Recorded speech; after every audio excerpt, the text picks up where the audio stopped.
Assalamualaikum sahabat takwa. Oke, selamat datang kembali ya di season 2 pengkajian tafsir kita. Nggak terasa nih kita udah sampai di episode ke-33 dalam rangkaian mengkaji juz 2. Pastinya di Takwa Talks with AI, when Takwa Talks to Technology, obrolan ringan menambah ketakwaan. Dan seperti biasa, penting banget buat saya sampaikan, kalau seluruh rangkaian pengkajian tafsir kita di sini berjalan di bawah pengawasan dan bimbingan Ustadz Ahmad Alifian, BA, LC, MA. Yuk, kita langsung aja mulai pembelajaran seru kita hari ini. Nah, sahabat takwa, coba deh bayangin sebuah pertanyaan yang agak paradoks ini. Gimana sih cara Islam ngajarin kita buat membela diri, tapi tanpa kehilangan rahmat dan kasih sayang? Coba deh dipikir.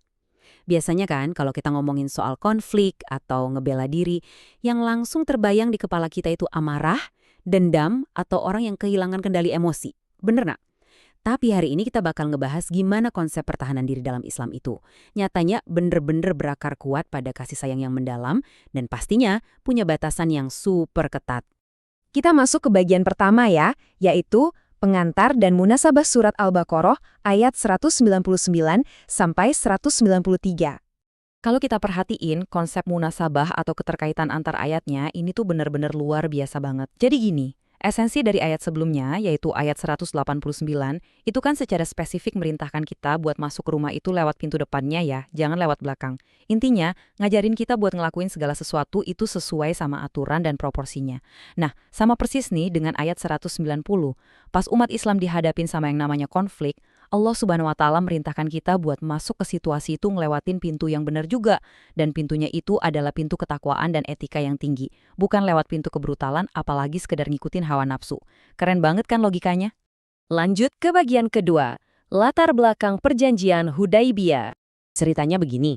Menurut riwayat dari Ibnu Abbas radhiyallahu an yang kebetulan dicatat sama Imam Al-Baghawi dalam kitab Tafsir Al-Baghawi, awalnya itu ada sekitar 1.400 kaum muslimin jalan menuju Mekkah. Niatnya apa? Murni banget cuma pengen ibadah umroh. Tapi tahu nggak, mereka malah dihadang di Hudaibiyah sama kaum musyrikin Quraisy. Singkat cerita, akhirnya disepakatilah sebuah perjanjian damai. Kaum muslimin disuruh pulang dulu dan baru dibolehin balik buat umroh di tahun depannya. Nah, pas tahun depannya udah tiba, para sahabat Nabi Shallallahu Alaihi Wasallam udah siap-siap nih buat umrah qadha. Cuma ada kekhawatiran yang gede banget di hati mereka. Gimana kalau kaum Quraisy ini tiba-tiba berkhianat? Gimana kalau mereka malah nyerang di bulan haram dan di tanah haram? Para sahabat tuh bener-bener benci banget sama ide buat perang di bulan suci. Dan tepat di momen penuh kekhawatiran itulah ayat ini diturunin sama Allah Subhanahu Wa Ta'ala. Sebagai apa? Sebagai izin ilahi buat ngebela diri. Tapi ingat ya, hanya dan hanya jika mereka diserang duluan. Sekarang kita masuk ke bagian ketiga nih, etika qital dan batasannya. Coba kita resapi bareng-bareng terjemahan ayatnya. Bunyinya, dan perangilah di jalan Allah orang-orang yang memerangi kamu. Tetapi janganlah kamu melampaui batas, karena sesungguhnya Allah tidak menyukai orang-orang yang melampaui batas. Poin yang paling krusial di sini tuh ada pada perintah wala ta'tadu, janganlah kamu melampaui batas. Garis bawahi bagian ini ya. Ini tuh bener-bener batas yang super tegas antara niat ngebela kehormatan sama sekedar jadi agresor yang lagi dikuasain amarah. Terus pertanyaannya, apa sih maksud dari jangan melampaui batas ini kalau dipraktikin langsung? Nah, kalau kita merujuk pada penjelasan Imam Al-Baghawi dalam tafsirnya dan juga Ibnu Atiyah dalam kitab Al-Muharrar Al-Wajiz, batasan ini tuh detail banget. Melampaui batas itu artinya kita memulai konflik duluan. Terus melampaui batas itu juga berarti menyakiti wanita, nyakitin anak-anak, orang tua yang udah rentah, para pendeta atau rahib yang lagi khusyuk ibadah di biara mereka. Dan bayangin, bahkan sekedar merusak pepohonan aja tuh nggak boleh. Ini tuh beneran aturan tempur yang secara langsung diinstruksikan sama Nabi Muhammad SAW sebelum beliau ngutas pasukan. Jadi kelihatan banget kan, pertahanan diri dalam Islam itu fokusnya buat ngelumpuhin agresi, bukan buat ngehancurin kehidupan. Sama sekali bukan. Lanjut ke bagian keempat, fitnah lebih kejam dari pembunuhan. Oke sahabat takwa, di sini kita harus banget ngelurusin satu frasa dari ayat 191 ini.